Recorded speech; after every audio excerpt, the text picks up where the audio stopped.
The Velthari ship-seeker of truth drifted silently through the dark space between stars. Commander Thexval stood on the bridge, his four eyes scanning the endless black. His ship was huge, bigger than most human cities. It gleamed with silver, metal, and pulsed with blue energy lines. "Commander," called his science officer, Dr. Nexara. Her voice carried worry. "We found something strange." Thexval moved to her station with smooth, flowing steps. The Velthari were tall and thin, with pale blue skin and long fingers. They had been traveling space for 10,000 years. They knew every star system in this part of the galaxy. "What is it?" he asked. "A ship. Unknown design. It's just floating there. No power, no movement." She pointed at the screen. "Look at this thing.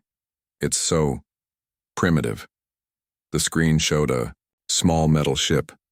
It looked rough and ugly compared to Velthari vessels. Where their ships were smooth curves of crystal and energy, this one was all sharp angles and crude welding.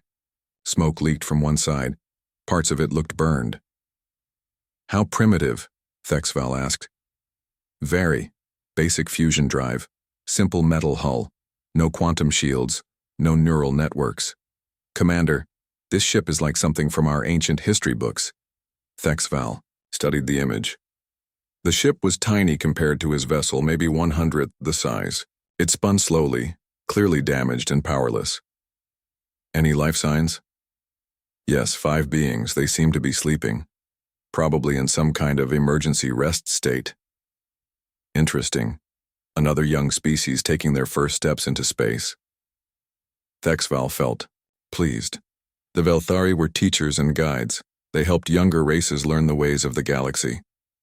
"Prepare the scanning array. Let's see what we're dealing with." Inside the small human ship, Harmony Captain Dongwu felt his body waking up. The emergency sleep chamber hissed open. Cold air hit his face. Red lights blinked on the walls around him. He sat up slowly, his head spinning. The last thing he remembered was the engine explosion. They had been studying a strange energy reading in deep space when everything went wrong. The fusion core had overloaded. Emergency systems had put the crew to sleep to save oxygen. "Status report," he said to the ship's computer. "Engine offline. Life support at 30%. Emergency power only," the computer replied in a calm voice. Dongwu pulled himself out of the sleep chamber. The ship's gravity was working, but barely. He felt light on his feet. Around him, the other 4 chambers were opening. Engineer Boram came out first, coughing and shaking her head. "Captain, what happened?" "Engine blew." "How long were we asleep?" She checked her wrist computer. 3 days. We're lucky the emergency systems worked." The other crew members climbed out of their chambers. Teho, their scientist who studied alien life, looked around with worried eyes. So Young, who handled communications, was already moving to her station. Wu Jin, their security chief, checked his equipment right away. "Boram, can you fix the engine?" Dongwu asked. She was already looking at damage reports on a small screen. "Maybe. It'll take time. The fusion core is cracked but not completely broken." "So Young, any signals out there?" The communications officer put on her headset and started checking frequencies. "Nothing from Earth. We're too far out, but Captain..." She paused, listening. "There's something else. A big ship, very close. It's scanning us." Everyone stopped what they were doing. First contact. This was what they had trained for, but it still made Dongwu's heart beat faster. "What kind of scan?" he asked. "Deep level. They're looking at everything. Our hull, our systems, even us." On the Velthari ship, Dr. Nexara was setting up the scanning array. This was standard procedure. The scan would tell them everything about the unknown vessel and its crew. Their technology was so advanced it could read genetic codes, brain patterns, even memories. "Beginning scan," she announced. The beam reached out from the seeker of truth to the small human ship. It passed through the metal hull like it wasn't there. The Velthari computers began collecting data.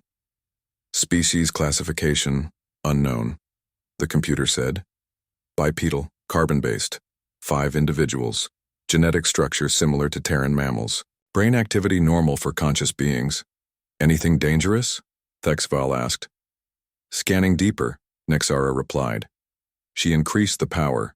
The beam now read not just bodies but minds. It looked at memories, instincts, the deep patterns that made up thinking beings. For a moment, everything seemed normal. Just another young species, probably peaceful traders or explorers. The Velthari had found hundreds like them. Then the scan reached deeper. Dr. Nexara's face went pale. Her hands started shaking on the controls. Commander, she whispered. This isn't right. What's wrong? The scan results. They can't be accurate. Run a diagnostic on the scanning array. The array is working perfectly. The computer. Reported. Nexara stared at the data flowing across her screens. Commander, you need to see this. Thexval moved to her station. The screen showed genetic codes, brain patterns, and evolutionary history, but something was very wrong with what they showed. These beings, Nexara said, her voice shaking. Their evolutionary path, Commander, they shouldn't exist. On the human ship, Dongwu felt uneasy. The alien scan was very strong. It made his skin tingle. So young, can you contact them? Trying, Captain. I'm broadcasting on standard peaceful contact frequencies. Teho looked excited despite their situation. First contact with an alien species, this is amazing. Wu Jin was less happy. That scan feels too strong. They're learning everything about us. That might be normal for them, Dongwu said, but he didn't feel sure about it. On the Velthari bridge, more officers were gathering around the scanning station. Word was spreading that something was wrong. Show me their planet, Thexval ordered. The scan had traced the genetic history back to Earth. The screens showed a blue and green world, beautiful and alive. But as the data processed, the story it told became more and more frightening. Multiple extinction events survived, the computer reported. Massive volcanic activity, ice ages, asteroid impacts, plague outbreaks. Species survival rate through catastrophic events. 98%. The Velthari officers looked at each other with growing alarm. No species survived that much disaster. There's more, Nexara whispered. Commander, their warfare history. The screens filled with images from human history, wars, weapons, conflicts that lasted for years. The Velthari watched in growing horror. They fight each other, one officer said. Constantly. And they survive it, another added. Commander Thexval stared at the data. In 10,000 years of space travel, the Velthari had never seen anything like this. These humans were not just another peaceful young species. They were something else entirely. Dr. Nexara increased the scanning power again. She had to know more about these strange beings. The data coming back made no sense. Her hands moved quickly over the controls, diving deeper into the human ship's secrets, scanning neural patterns. Now, she announced to the bridge crew. The other Velthari scientists gathered around her station. They had never seen readings like this. The scan beam focused on Captain Dongwu's sleeping mind first. The Velthari technology was so advanced it could read thoughts, memories, even dreams. It could trace the evolutionary history stored in DNA and brain patterns. At first, everything looked normal. Dongwu's mind showed the usual patterns of intelligence. He was thinking about his crew, worried about repairs, hoping to get home safely. Standard thoughts for a stranded explorer. Then the scan went deeper. The deeper levels of human consciousness held something the Velthari had never encountered. Buried in the genetic memory, in the deep brain patterns that controlled survival, was the complete story of human evolution, and it was terrifying. Reading genetic survival markers, the computer reported in its calm voice. But Dr. Nexara's voice was anything but calm. This can't be right, she whispered. Run the scan again. Scan confirms previous results, the computer said. The screens around the bridge showed the story written in human DNA. Every disaster that had struck Earth was recorded there. Every extinction event that should have killed them. Every challenge that should have stopped their evolution. 74,000 years ago, supervolcanic eruption that blocked out the sun for years. Human population dropped to just a few thousand individuals. Any other species would have died out completely. Humans survived. Multiple ice ages that turned most of the planet into frozen wasteland. Other species fled to warmer areas or went extinct. Humans adapted and survived. Massive asteroid. Impacts that killed countless other life forms. Plagues that should have wiped out entire populations. Natural disasters that split continents. Humans survived everything. "Commander," Dr. Nexara called out, her voice cracking. "You need to see this evolutionary timeline." Commander Thexval moved to look at the screens. What he saw made his 4 eyes widen in shock. The Velthari had cataloged thousands of species across the galaxy. They had seen the evolutionary paths of countless races. None had survived what these humans had. Survived. But that's not the worst part, Nexara continued. She brought up another set of data. Look at their warfare history. The screens filled with images from human civilization. Wars that lasted for decades. Weapons that could destroy entire cities. Conflicts where millions died. They don't just fight other species, she explained. They fight each other. Constantly. For their entire history. A young Velthari science officer spoke up. But surely they stopped fighting when they became advanced. Nexara shook her head. The fighting got worse, more organized, more deadly. They turned everything into weapons, rocks, metal, chemicals, even the power of stars. The bridge fell silent. The Velthari were a peaceful race. They had small conflicts sometimes, but nothing like this. The idea of constant warfare was alien to them. "Show me their current technology." "Level," Thexval ordered. The scan focused on the human ship's systems. Crude fusion engines, simple computers, basic life support. Very primitive compared to Velthari technology. "If this is primitive," one officer asked, "what will they be like?" When they advanced, nobody answered. Nobody wanted to think about it. On the human ship, Boram was working on the engine repairs. She had found the crack in the fusion chamber and was sealing it with emergency patches. Her movements were quick and efficient, born from years of training and experience. What she didn't know was that every tool she used, every repair technique she employed, was being analyzed by the Velthari. To them, watching her work was like watching a master weapons engineer repair a bomb. The scanner showed how humans had taken peaceful fusion technology and turned it into both power source and potential weapon. The same process that powered their ship could be modified to destroy entire cities. "They weaponize everything," Dr. Nexara whispered as she watched Boram work. "Even their peaceful technology can be turned into weapons." Tejo was at his science station, trying to learn more about the alien ship scanning them. He ran his instruments over their scanning beam, curious about the technology. His scientific mind wanted to understand how it worked. To the Velthari, watching him analyze their scan looked like a predator studying its prey. The way he moved, the way he thought, everything about his approach seemed designed for hunting and killing. "Look at how he studies us," an officer pointed out. "Cold, calculating, looking for weaknesses." "It's not personal curiosity," another added. "It's threat assessment." So Young was still trying to establish communication. She broadcast mathematical sequences, hoping to show peaceful intent. The numbers were simple, prime sequences, basic equations that any intelligent species would recognize. But when the Velthari computers analyzed the mathematics, they found something else. Hidden in the number patterns were the same mathematical principles humans used for targeting systems, trajectory calculations, and weapons guidance. Even their peaceful messages contained the mathematics of war. Wu Jin, the security chief, was doing routine checks of the ship's defensive systems. Standard procedure during first contact. He wasn't being aggressive, just careful. The Velthari sensors watched him prepare weapons they didn't even recognize as weapons. The humans had turned simple mining tools into defense systems. Construction equipment became assault weapons. Even their emergency medical supplies could be converted into poisons or explosives. "They don't just carry weapons," Dr. Nexara reported. "They are weapons. Everything about them is designed for survival through violence." The scan continued, reading deeper into human consciousness.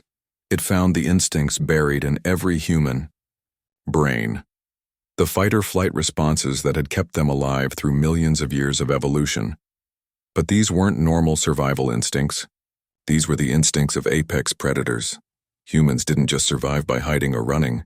They survived by fighting, by becoming the thing other creatures feared. "Commander," Dr. Nexara called out, her voice full of fear, "I need to show you something else. The scan has found their planet's ecosystem." New images appeared on the screens. Earth's animals, plants, and environments. At first glance, it looked like a beautiful, diverse world. Then the analysis began. Every single ecosystem on their planet is designed around predation, the computer reported. Food chains based on hunting and killing, natural selection driven by violence. The Velthari officers stared at the images. Earth's nature was beautiful, but it was also deadly. Every creature was either predator or prey. Everything was eating something else. "Their entire world is a weapons testing ground," someone whispered. "And they came out on top of it all," another added. Commander Thexval looked around his bridge at the faces of his crew. For the first time in his long life, he saw real fear in Velthari eyes. "Sir?" Dr. Nexara said quietly. "What do we do?" The question hung in the air like a poison cloud. What do you do when you discover the galaxy's perfect killing machine and it's just learning to travel between stars?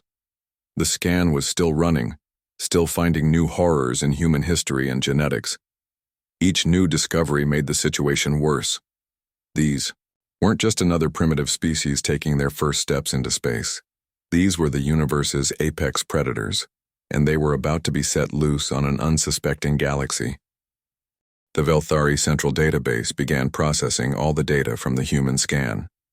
Deep in the computer systems of the Seeker of Truth, artificial minds that had cataloged 10,000 years of galactic exploration started making connections. "Commander," Thexval watched the screens as his ship's computers searched through vast libraries of information. Every species they had ever encountered, every civilization they had studied, every evolutionary path they had recorded. Cross-referencing genetic markers, the computer announced. Searching for similar survival patterns. Dr. Nexara stood frozen at her station. The scan was still active, still pulling information from the human ship. But now she almost didn't want to see what it found. "Match found," the computer said. "Where?" Thexval asked. "Planet Kethmore, Outer Rim. Extinct civilization. Similar genetic survival markers detected in fossil records." Images appeared on the screen. Kethmore had once been a beautiful world, covered in cities and gardens. The Velthari had studied it centuries ago, trying to understand what happened to its people. The Kethmore civilization survived 3 separate extinction events, the computer explained. Asteroid impact, supervolcanic eruption, and planetary climate shift. Population bottlenecks similar to human pattern detected. "What happened to them?" an officer asked. "Unknown. Civilization ended abruptly 4,000 years ago. No signs of outside attack, no natural disaster. Cities abandoned overnight." Thexval felt cold fear creeping up his spine. "Show me more matches." The computer searched deeper. More results appeared. Planet Velthax. Species with warfare survival genetics, extinct. Planet Mordun. Apex predator, evolution pattern, extinct. Planet Zerkoth, high-stress adaptation markers, extinct. The list went on, world after world where species had evolved the same terrifying survival traits as humans. And every single one was now dead. Their civilizations wiped from the galaxy. "Sir," Dr. Nexara whispered, "I think I know what happened to them." "Explain." "They survived every natural disaster their planets could throw at them, but they couldn't survive themselves." The bridge fell silent except for the hum of ship systems. The implications were clear. Species that evolved to survive anything eventually became so dangerous that they destroyed themselves. "But the humans are still alive," an officer pointed out. "For now," Nexara replied grimly. On the human ship, Captain Dongwu was making progress with communications. So Young had managed to establish a basic data link with the alien vessel. "Captain, I'm getting something," she reported. "Mathematical sequences. They're trying to communicate. Can you understand it?" "Working on it. The patterns are complex, but I think they're showing us their number system." Dongwu nodded. "Standard first contact procedure. Both sides exchange basic mathematical concepts to prove intelligence and establish common ground." What he didn't know was that the Velthari weren't trying to establish communication. They were stalling for time while they decided what to do about humanity. Boram had made good progress on the engine repairs. The fusion chamber was sealed, and she was working on the power systems. Her tools were simple by galactic standards, but effective. "I think I can get us basic propulsion," she told the captain.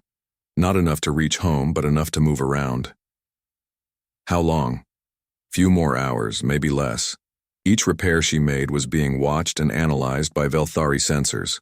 They saw how she improvised solutions with limited resources, how she turned broken parts into working systems, how she made the impossible work through pure determination. To them, it looked like watching a master engineer prepare a war machine. Tejo was fascinated by the alien technology scanning them. He had never seen anything so advanced. The way it could read through their ship's hull, analyze their biology, even peek into their thoughts was amazing. "Captain," he said excitedly, "their technology is incredible. This scan is teaching me so much about advanced physics." He was taking notes, making calculations, trying to understand how the alien science worked. His curiosity was genuine and innocent. But the Velthari watching him saw something else. They saw a human mind dissecting their most advanced technology, learning their secrets, preparing to turn their own science against them. "He's reverse engineering our scanning array," Dr. Nexara reported with alarm. "In real time, while we're using it on him." "That's impossible," Commander Thexval said. "It would take our scientists months to understand alien technology." "Watch him work. He's not just studying it. He's learning it, adapting it, making it his own." On the screens they could see Taiho's notes, mathematical equations that showed he was grasping concepts that should have been beyond his primitive science. He was making leaps of understanding that took most species generations to achieve. Wu Jin was running standard security protocols. He wasn't being aggressive, just careful, but his actions were being misinterpreted by the alien observers. The way he positioned himself near potential weapon storage, how he kept escape routes clear, the way his eyes constantly scanned for threats even during peaceful contact. "Look at their security chief," an officer pointed out. "He's treating this as a potential combat situation." "All of them are," another replied. "Even their peaceful communications officer is sitting where she can quickly reach defensive systems." It was true. The human crew had arranged themselves in a defensive pattern without even thinking about it. Millions of years of evolution had programmed them to always be ready for a fight. So Young continued working on communications, but she also kept one eye on her emergency controls. Dongwu stood where he could see all his crew and quickly reach any station. Even Tejo, lost in his scientific excitement, had positioned himself where he could quickly move to safety. They weren't being aggressive. They were just being human. But, to the Velthari, it looked like a perfectly coordinated military unit preparing for battle. The computer finished its analysis of human genetic patterns and began comparing them to current galactic civilizations. "Threat assessment complete," it announced. "Show me," Thexval ordered. New data filled the screens, maps of the galaxy showing trade routes, peaceful civilizations, and the territories of various species. "If human expansion follows typical patterns," the computer explained, "first contact will occur with the Benthic Federation within 50 years. Images showed the Benthics, peaceful, slow-moving beings who had never known war. They were traders and philosophers, one of the galaxy's most gentle civilizations." "Projected outcome of first contact?" Thexval asked, though he feared the answer. "Benthic, Federation extinct within 20 years of contact. Next contact? Crystalline Collective. Projected survival time, 12 years. After that, the pattern continues. Each contacted civilization has decreasing survival probability." The screen showed a spreading wave of destruction moving out from human space. not through malice or evil intent, but simply because humans were what they were. Apex predators, entering a galaxy full of prey. How long until they reach us? Dr. Nexara asked quietly. If expansion proceeds at estimated rate, first human ships reach Velthari space in approximately 200 years. 200 years. It seemed like a long time, but Thexval knew it wasn't. In galactic terms, it was tomorrow. Sir, an officer, said, "Here, we have to make a decision. Do we make contact, try to guide them, or—" He didn't finish the sentence, but everyone knew what the alternative was. The Velthari could destroy the human ship right now. It would be easy. One shot from their weapons would turn the Harmony into space dust. The human species would never know how close they had come to meeting other intelligent life. Without faster-than-light travel, it would take humans thousands of years to threaten anyone else. Maybe by then they would have evolved beyond their violent nature, or maybe they would just be better at violence. "Commander," Dr. Nexara said, "I'm getting new readings from their ship." "What kind of readings?" "They're repairing their engine successfully." "Captain, they'll have basic propulsion in less than an hour." Thexval stared at the data. Once the humans could move their ship, the situation would change completely.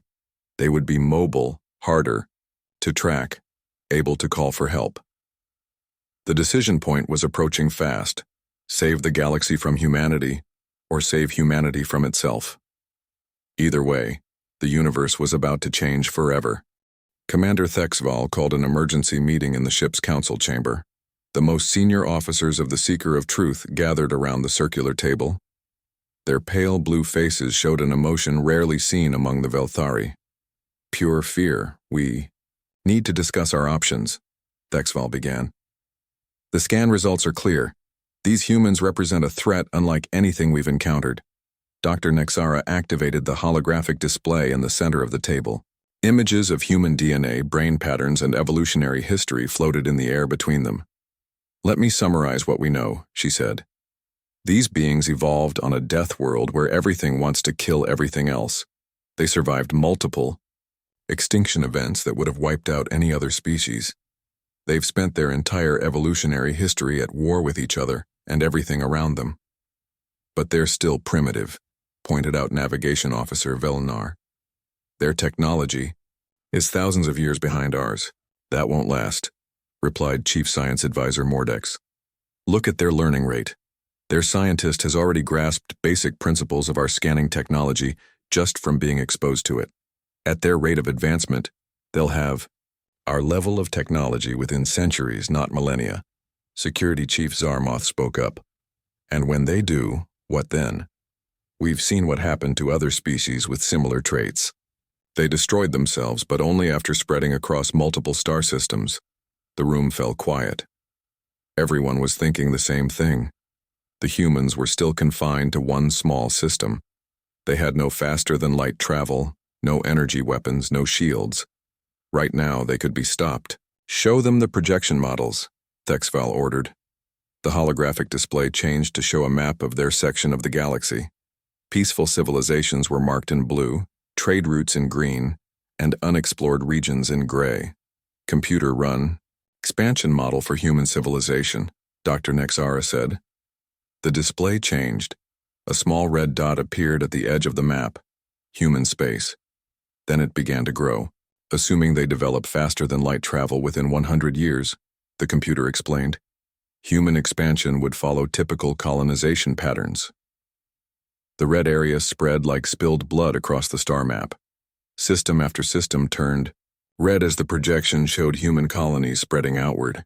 "First contact with Benthic Federation in 47 years, the computer continued. Estimated time to Benthic extinction, 18 years after contact. The Benthics were known throughout the galaxy for their peaceful nature. They were philosophers and artists who had never known violence. The thought of them facing humanity was horrifying." "Show us the crystalline collective," Velnar requested. More blue dots turned red on the map. Contact in 63 years. Extinction estimated at 11 years after contact. The meeting continued with projection after projection. Every peaceful species in their region of the galaxy was doomed if humans were allowed to expand. "What About the warrior races? Security Chief Zarmoth asked. The Krex Empire, the Blade Runners of Vorth. The computer adjusted the display. Krex Empire projected contact in 89 years. Estimated survival time, 6 years. Even the galaxies, most warlike species wouldn't last against humans. They had learned to fight other civilizations, but humans had learned to fight reality itself. Sir, Dr. Nexara said quietly, there's something else. The scan picked up more than just their past. It read their current thoughts and emotions. What did you find? They're not evil. They don't want to hurt anyone. Captain Dongwu genuinely hopes for peaceful contact. Engineer Boram just wants to fix her ship and go home. Scientist Taiho is excited to learn about other life in the universe. Then why are we so afraid? Asked Velnar. Because it doesn't matter what they want, Mordex replied grimly. A forest fire doesn't want to burn down trees. A plague doesn't want to kill. But they do it anyway because it's their nature. The holographic display changed again, showing detailed analysis of human psychology and behavior. They can't help what they are, Dr. Nexara explained. Every instinct, every thought pattern, every response is shaped by evolution on a death world. When they encounter a problem, their first instinct is to fight it. When they see resources, their first thought is to take them. When they meet other species, they automatically assess them as threats or prey. But they also show pack-bonding behavior, someone pointed out. They care about their crew members. Yes, but only their pack. Everyone else is outside the protection circle. The scan showed this clearly. Humans divide the universe into us and them. They'll die for us and kill without hesitation to protect us from them. The implications were terrifying. Humans weren't monsters, but they were designed by evolution to be the perfect conquering species. On the human ship, Captain Dongwu was unaware of the debate raging about his species' future. He was focused on more immediate concerns. Boram, how are those repairs coming? Almost done, Captain. I've got the fusion chamber sealed and stable. We'll have basic propulsion in 30 minutes. Good work. So Young, any progress on communications? Getting somewhere. I think they're trying to teach us their language.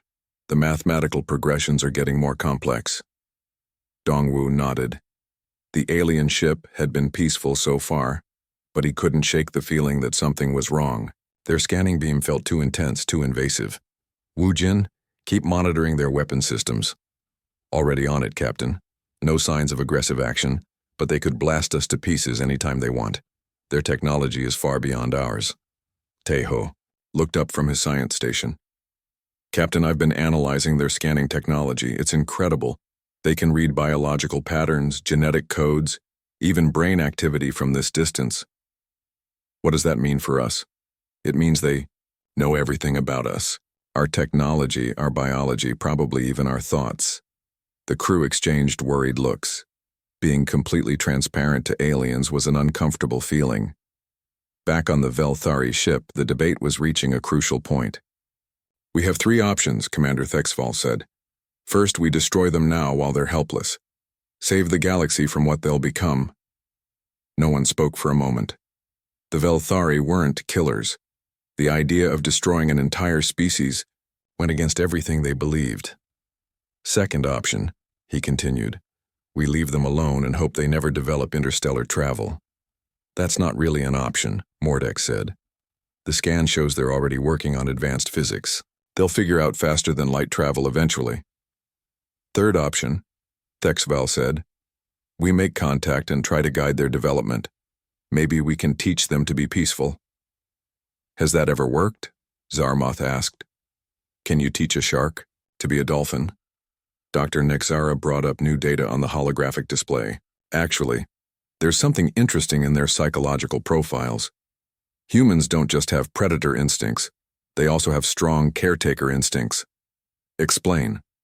They adopt other species, dogs, cats, even plants. They protect and nurture things that can't protect themselves.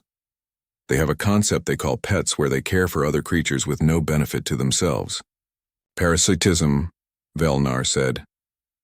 The other species benefit from human protection. No, it's deeper than that. Humans genuinely love these other creatures.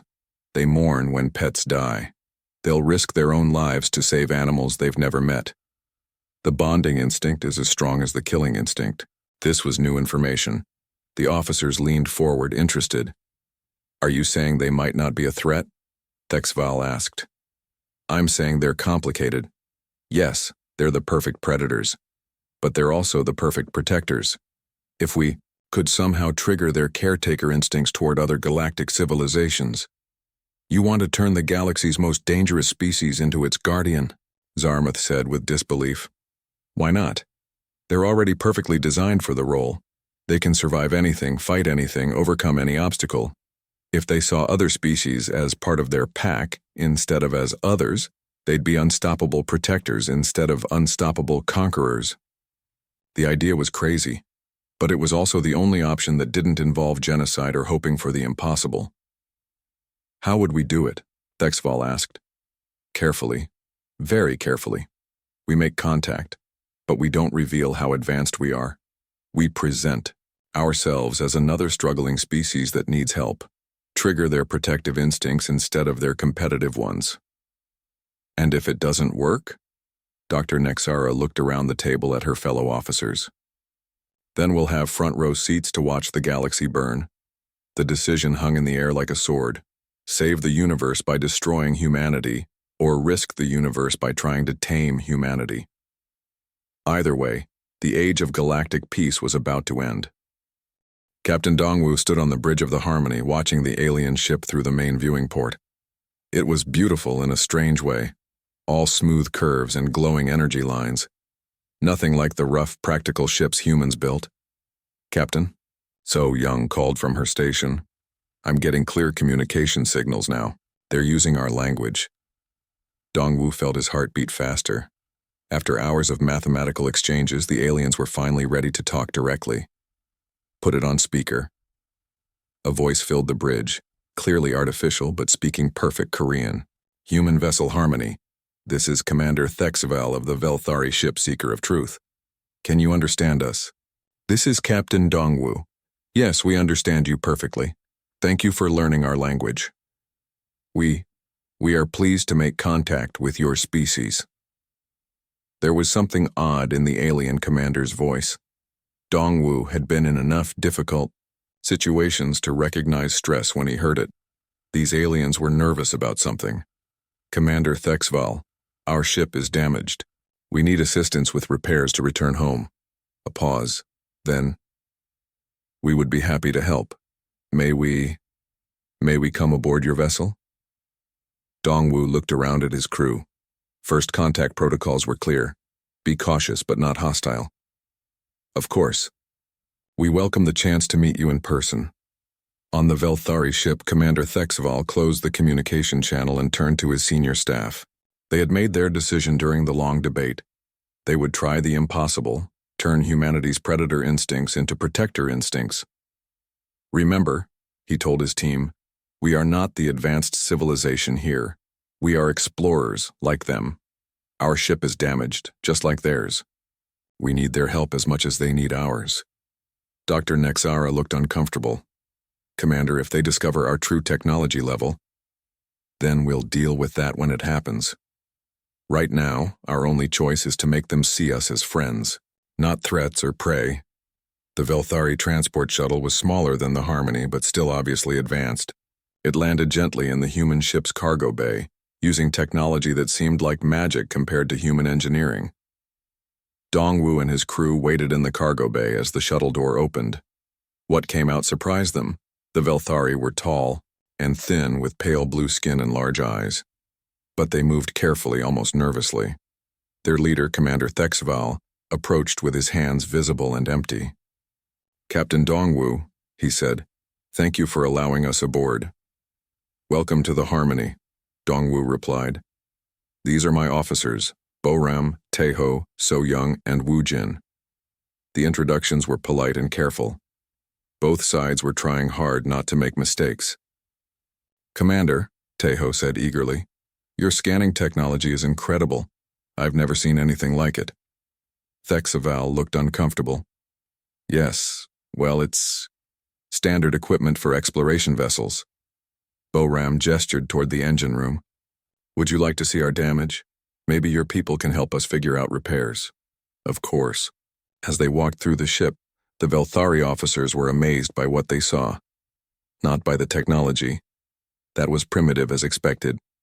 But by how the humans had adapted to their situation.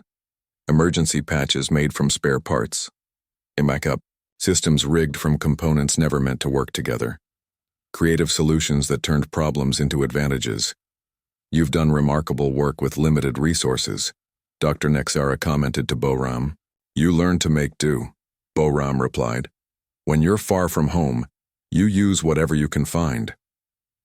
In the engine room, Boram explained the damage and her repair work. The Velthari officers listened carefully, occasionally offering suggestions that were helpful but not too advanced. Your fusion chamber design is very efficient, Thexval said. We use similar principles. It wasn't true. Velthari technology was centuries beyond fusion power.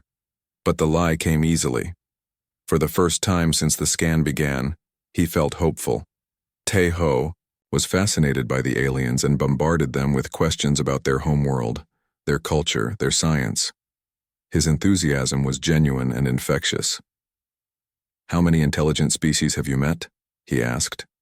Several, Dr. Nexara replied, carefully. Your people are unique. In what way? She hesitated. How do you tell someone their species is the galaxy's perfect predator? You have a remarkable ability to adapt and survive. Humans are pretty tough, Dongwu said with a smile. We've been through a lot on our homeworld. The Velthari officers exchanged glances. If only he knew how much of an understatement that was. So Young was working on improving communications with the alien ship. As she and the Velthari communication officers shared technical information, she made a disturbing discovery. Captain, she called quietly. Can I speak with you privately? Dongwu excused himself from the group and followed So Young to a corner of the engine room. What is it? Sir, their communication technology is far more advanced than they're letting on. The signals I'm seeing suggest capability levels way beyond what they've shown us. Dongwu frowned. Are you sure? Positive. They could have translated our language instantly, but they pretended to learn it slowly. They could have contacted us hours ago, but they waited. What does that mean? I think they were studying us before making contact. The question is why? Dongwu looked back at the alien visitors. They seemed friendly enough, but So Young was right. Something wasn't adding up. Wu Jin had been quiet during the meeting, but his trained eyes missed nothing. The aliens' equipment was far too advanced for explorers from a civilization at their stated technology level. Their behavior was nervous, like people hiding something important. Most telling of all, they kept watching the human crew with expressions that looked like fear. Why would advanced aliens be afraid of primitive humans? Dr. Nexara was observing the human crew carefully. The scan data was one thing, but seeing them interact in person was different. They worked together smoothly, each person knowing their role and trusting the others completely. But there was something else. Despite their situation, stranded far from home, dependent on alien help, they weren't showing signs of desperation or panic. They were alert, cautious, ready to act if needed. Even in a peaceful first contact situation, they were prepared for trouble. Commander, she whispered to Thexval, look how they positioned themselves. He looked. Even while being friendly and welcoming, the humans had arranged themselves in a defensive formation. Dongwu could see all his crew and the exits.